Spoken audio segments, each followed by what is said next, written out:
Hello friends, आज का topic रहेगा ज्वालामुखी वोल्केनो।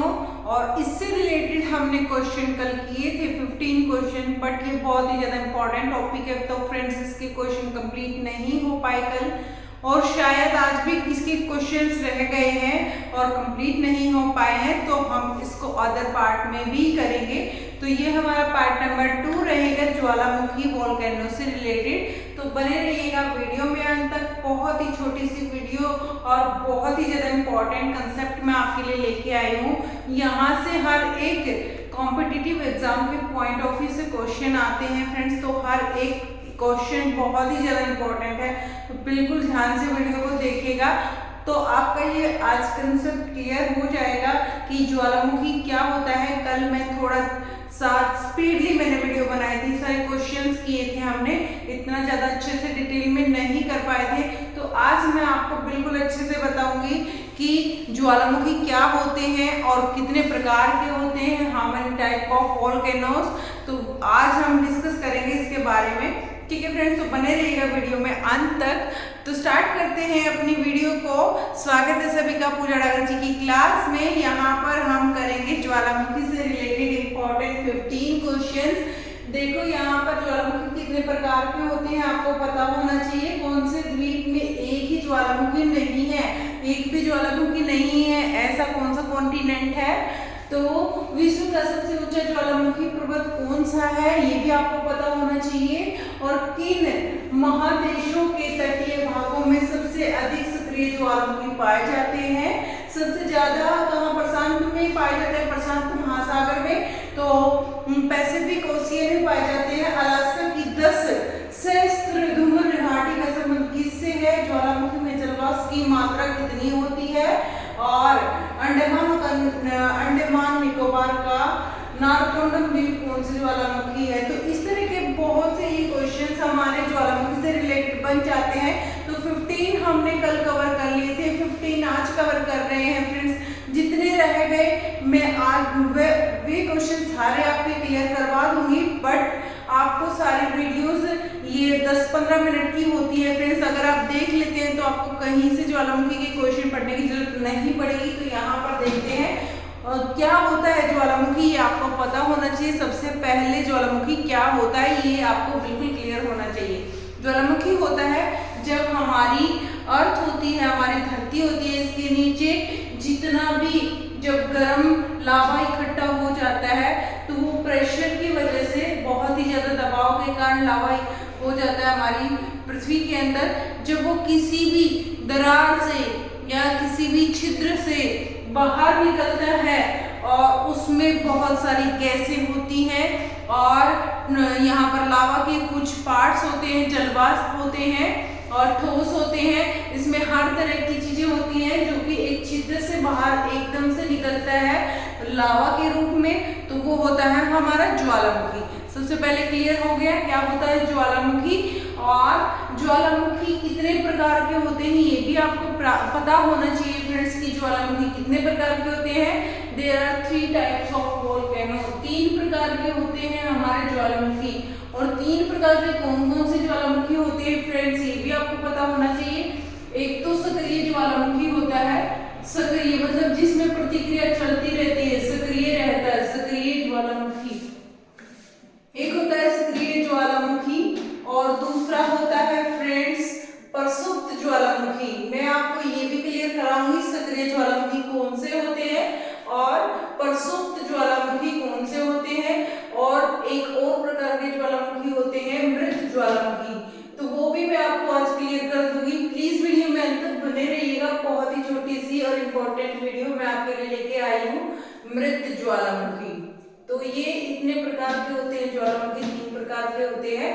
और इन 3 प्रकार के जो ज्वालामुखियों में सक्रिय ज्वालामुखी होता है, ये इस तरह का ज्वालामुखी होता है फ्रेंड्स जिसमें हमेशा प्रतिक्रिया चलती रहती है, हमेशा लावा जो है धरती से बाहर आता रहता है, हमेशा ज्वालामुखी फूटते रहते हैं इसमें। और इसके अलावा अगर बात करें तो हम प्रसुप्त ज्वालामुखी की, तो प्रसुप्त ज्वालामुखी ऐसे ज्वालामुखी होते हैं जिसमें जो है लंबे टाइम तक कोई भी ज्वालामुखी नहीं फूटा है, लेकिन किसी भी टाइम उसमें प्रतिक्रिया हो सकती है, तो ये होते हैं हमारे प्रसुप्त ज्वालामुखी। और शांत और मृत ज्वालामुखी कौन से होते हैं? इसको मृत ज्वालामुखी और शांत ज्वालामुखी भी कहते हैं। ये ज्वालामुखी ऐसे होते हैं फ्रेंड्स जिसमें कभी भी कोई प्रतिक्रिया नहीं होती। एक बार ज्वालामुखी जो है इसमें फूटा, उसके बाद कोई भी प्रतिक्रिया नहीं होती, तो ये होता है हमारा मृत ज्वालामुखी। और ना ही आगे आने वाले टाइम पर इसमें कोई भी प्रतिक्रिया होने की संभावना नहीं होती, तो ये होते हैं मृत ज्वालामुखी। ये 3 प्रकार के ज्वालामुखी आपको याद रखने हैं, सक्रिय ज्वालामुखी, प्रसुप्त ज्वालामुखी और मृत ज्वालामुखी। इसके बाद बात करें तो कौन से महाद्वीप में एक भी ज्वालामुखी नहीं है? तो ऐसा कौन सा कॉन्टिनेंट है, ऐसा कौन सा महाद्वीप है जिसमें एक भी ज्वालामुखी नहीं है? तो ये है हमारा ऑस्ट्रेलिया। क्या है? ऑस्ट्रेलिया में कोई भी ज्वालामुखी नहीं है। ऑस्ट्रेलिया, इसमें कोई भी ज्वालामुखी आज तक नहीं देखा गया है ऑस्ट्रेलिया में। नेक्स्ट बात करें क्वेश्चन की, विश्व का सबसे ऊंचा ज्वालामुखी पर्वत कौन सा है? विश्व का सबसे ऊंचा ज्वालामुखी पर्वत कौन सा है? ये भी आपको पता होना चाहिए। विश्व का सबसे ऊंचा ज्वालामुखी पर्वत कौन सा है? ये है Cotopaxi, Ecuador. Cotopaxi, Ecuador. Cotopaxi और इक्वेडोर, ये है हमारा ज्वालामुखी कौन सा? सबसे ऊंचा ज्वालामुखी पर्वत। सबसे ऊंचे ज्वालामुखी पर्वत का क्या नाम है? ये है हमारा कोटोपैक्सी, इक्वेडोर। ठीक है फ्रेंड्स, उसके बाद बात करें, बहुत ही ज्यादा इंपॉर्टेंट क्वेश्चन है, थर्ड को बिल्कुल अच्छे से आप कर लीजिएगा। किन महादेशों के तटीय भागों में सबसे अधिक सक्रिय ज्वालामुखी पाए जाते हैं? तो यहाँ पर बात करें तो किन देशों के तटीय भागों में सबसे अधिक सक्रिय ज्वालामुखी पाए जाते हैं? तो ये आते हैं फ्रेंड्स अमेरिका, एशिया। अमेरिका और एशिया। अमेरिका और एशिया, इन क्षेत्रों में सबसे ज्यादा ज्वालामुखी पाए गए हैं, अमेरिका और एशिया में। और अगर बात करें नेक्स्ट क्वेश्चन की, अलास्का की 10 सहस्त्र धूम्र घाटी का संबंध किससे है? तो अलास्का की जो 10 सहस्त्र धूम्र घाटी का संबंध है, ये किससे है फ्रेंड्स? ये है धुआरों से।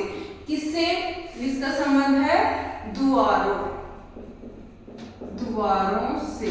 ठीक है, उसके बाद अगर बात करें कि ज्वालामुखी में जलवाष्प की मात्रा कितनी होती है, तो ज्वालामुखी में जलवाष्प की मात्रा होती है 80 to 90%। 80 से 90% जलवाष्प की मात्रा होती है ज्वालामुखी के अंदर। 80 से 90% ज्वालामुखी में जलवाष्प होते हैं। उसके बाद अगर बात करें नेक्स्ट क्वेश्चन की, तो अंडमान निकोबार का नारकोंडम द्वीप कौन सा ज्वालामुखी है? तो अंडमान निकोबार का नारकोंडम द्वीप कौन सा ज्वालामुखी है फ्रेंड्स?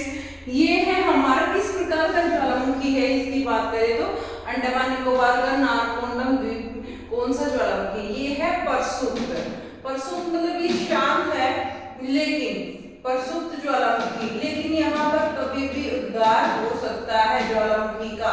ठीक है, तो इसकी बात करेंगे, ये है हमारा अंडमान निकोबार का नारकोंडम द्वीप ज्वालामुखी। प्रसुप्त ज्वालामुखी है यहाँ का, क्योंकि भारत का एक ही सक्रिय ज्वालामुखी है फ्रेंड्स। तो उसके बारे में भी बात करेंगे, तो वीडियो में अंत तक बने रहिएगा। प्लीज वीडियो को लाइक कर दीजिए, अभी तक अगर लाइक नहीं किया है तो कमेंट जरूर से जरूर कीजिएगा कि आपको क्लास कैसी लगी। और नेक्स्ट क्वेश्चन पर चलते हैं फ्रेंड्स, जापान का। यहाँ पर जापान का आसो का संबंध किससे है? जापान का जो आसो है इसका संबंध किससे है? क्वेश्चन नंबर 8 का आएगा कार्डेरा। कार्डेरा इसका आंसर रहेगा। ठीक है, जापान का आसो का संबंध कार्डेरा से है। नेक्स्ट क्वेश्चन की अगर बात करें तो विश्व का सर्वाधिक सक्रिय ज्वालामुखी, मतलब सबसे ज्यादा प्रतिक्रिया विश्व के कौन से ज्वालामुखी में होती है? ये मोस्ट इंपोर्टेंट क्वेश्चन है फ्रेंड्स। विश्व का सक्रिय ज्वालामुखी, सबसे अधिक सर्वाधिक सक्रिय ज्वालामुखी, तो यहाँ पर बात करेंगे हवाई द्वीप का किलायू। हवाई द्वीप का किलायू फिलीपींस द्वीप समूह। हवाई द्वीप का किलायू, हवाई द्वीप का किलायु और फिलीपींस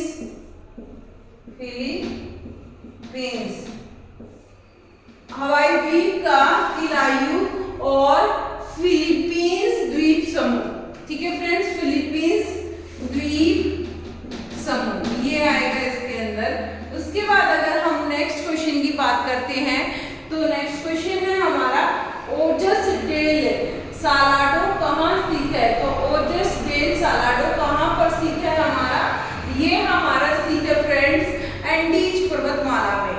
एंडीज पर्वतमाला में कहाँ पर है, ये है एंडीज पर्वतमाला में। एंडीज पर्वतमाला में ये आता है और ये जो है ओजस डेल सालाडो का कहाँ स्थित है, एंडीज पर्वतमाला में स्थित है। और यह है जो है फ्रेंड्स अर्जेंटीना और चिली देश की सीमा पर है। यह है कहाँ पर है, यह अर्जेंटीना कहाँ पर है, अर्जेंटीना और कहाँ पर है फ्रेंड्स, अभी मैंने बताया आपको एंडीज पर्वतमाला में। एंड ये है हमारा अर्जेंटीना और चिली देश की सीमा पर। अर्जेंटीना और चिली देश की सीमा पर, चिली देश की सीमा पर।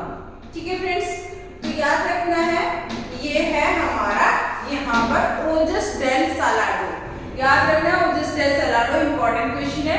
सक्रिय ज्वालामुखी की अगर बात करें, सक्रिय ज्वालामुखी बैरन द्वीप किस स्थान पर है। तो सक्रिय ज्वालामुखी बैरन द्वीप किस स्थान पर है, यह है फ्रेंड्स अगर बैरन द्वीप की बात करें, ये सक्रिय ज्वालामुखी है, ये है अंडमान निकोबार।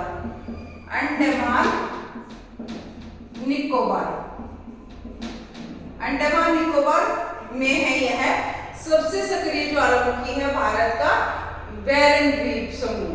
ठीक है, आगे भी क्वेश्चन आएगा भारत का सर्वाधिक सक्रिय ज्वालामुखी बैरन द्वीप समूह। और यहाँ पर बात करें कि सोल्फ तारा का क्या मतलब होता है। तो सोल्फ तारा का क्या मतलब होता है फ्रेंड्स, ये होता है हमारा ऐसे गुब्बारे जिससे अधिक मात्रा में गंध का धुआं निकलता है। सबसे अधिक मात्रा में गंध का धुआं, ऐसे गुब्बारे जिससे सबसे अधिक मात्रा में गंध का धुआरा निकलता है। ठीक है, सबसे ज्यादा गंध का धुआरा यहाँ पर निकलता है सोल्फ तारा। तो इसका मतलब ये होता है। और भारत का एकमात्र सक्रिय ज्वालामुखी कौन सा है, जो कि मैंने अभी बताया है अंडमान निकोबार द्वीप समूह में स्थित है और इसका नाम है बैरन द्वीप। क्या है, बैरन द्वीप। ठीक है फ्रेंड्स, कौन सा नाम है, बैरन द्वीप। यहाँ पर इस क्वेश्चन को बहुत अच्छे से डिटेल में भी कर लीजिएगा आप, क्योंकि यहाँ पर ये इंपॉर्टेंट क्वेश्चन, क्योंकि भारत का एकमात्र सक्रिय ज्वालामुखी है ये हमारा। यहाँ से क्वेश्चन बन सकता है, तो आपको पता होना चाहिए यह द्वीप लगभग 3 किलोमीटर में फैला है। यह द्वीप कितने किलोमीटर में फैला है, यह द्वीप लगभग 3 किलोमीटर में फैला है। लगभग 3 किलोमीटर में यह द्वीप फैला है। और अगर बात करें तो इसमें उद्गार कब हुआ था, सबसे पहले हुआ था 1787 में। कब हुआ था, 1787 में सबसे पहले उद्गार हुआ था इसमें। भारत का एकमात्र सक्रिय ज्वालामुखी है। यहाँ पर 1787 में सबसे पहले उद्गार हुआ था इसके अंदर। ठीक है फ्रेंड्स, ये भी आपको पता होना चाहिए। अगर इसके बाद इसकी बारी आती है तो एक क्वेश्चन और बन जाता है, यह द्वीप भारत व बर्मा टेक्टोनिक प्लेटों के किनारे एक ज्वालामुखी श्रृंखला के मध्य स्थित है। कहाँ पर, यह भारत और बर्मा टेक्टोनिक्स, कहाँ, भारत और बर्मा के बीच। भारत और एक बर्मा देश है फ्रेंड्स, बर्मा, इन दोनों के बीच में जो है प्लेट टेक्टोनिक्स, उसमें यह स्थित है। याद रखना आपको, ये भी इंपॉर्टेंट क्वेश्चन यहाँ से बन जाता है। भारत और बर्मा के जो है टेक्टोनिक्स प्लेटों के किनारे पर यह ज्वालामुखी स्थित है। और उसके बाद अगर बात करें सिंडर किसे कहते हैं फ्रेंड्स, सिंडर किसे कहते हैं ये भी आपको पता होना चाहिए। गर्म लावा बाहर निकलता है और बाहर आकर वो ठोस हो जाता है और बड़े बड़े टुकड़ों में बट जाता है, तो उसे बोलते हैं सिंडर। ये भी आपको पता होना चाहिए सिंडर क्या होता है। तो सिंडर होता है हवा में उड़ा हुआ लावा, जब ठंडा होकर बड़े बड़े टुकड़ों में, छोटे छोटे टुकड़ों में और ठोस हो जाता है तो उसे कहते हैं सिंडर। क्या करना है, और गैसर का संबंध किससे है ये भी आपको पता होना चाहिए फ्रेंड्स। गैसर का संबंध किससे है? गैसर गर्म जल स्रोत होती है जिसका संबंध ज्वालामुखी क्रिया से है। क्या होते हैं? गर्म जल स्रोत होते हैं, गर्म जल स्रोत, ठीक है, होते हैं गैसर, ठीक है। गैसर, गैस जैसे गर्म होती है जब ज्वालामुखी बाहर निकलता है तो गर्म गैसें बाहर निकलती है, उससे भी आप आइडिया लगा सकते हो इस क्वेश्चन का आंसर क्या होगा। Thank you so much friends video में अंत तक जुड़े रहने के लिए। आई होप ये छोटी सी वीडियो आपको समझ में आई होगी, पसंद आई होगी, और अगर क्वेश्चंस आपको अच्छे लगे और कंसेप्ट अच्छा लगा, क्लियर हुआ होगा, तो प्लीज वीडियो को लाइक कर दीजिएगा और शेयर कर दीजिएगा ज़्यादा से ज़्यादा, और कमेंट करके जरूर से जरूर बताइएगा फ्रेंड्स ये क्लास आपको कैसी लगी। Thank you so much. और उसके क्वेश्चन पेंडिंग है, हम वो भी कर लेंगे, और फिर आपको यहाँ से ज्वालामुखी से रिलेटेड आपको कोई भी क्वेश्चन बाहर से नहीं आएगा तो इसको अच्छे से कर लीजिएगा। Okay friends, bye bye, take care, good night. फिर मिलते हैं, हंसते रहें, मुस्कुराते रहें, ख्याल रखें अपना, बाय बाय, गुड नाइट।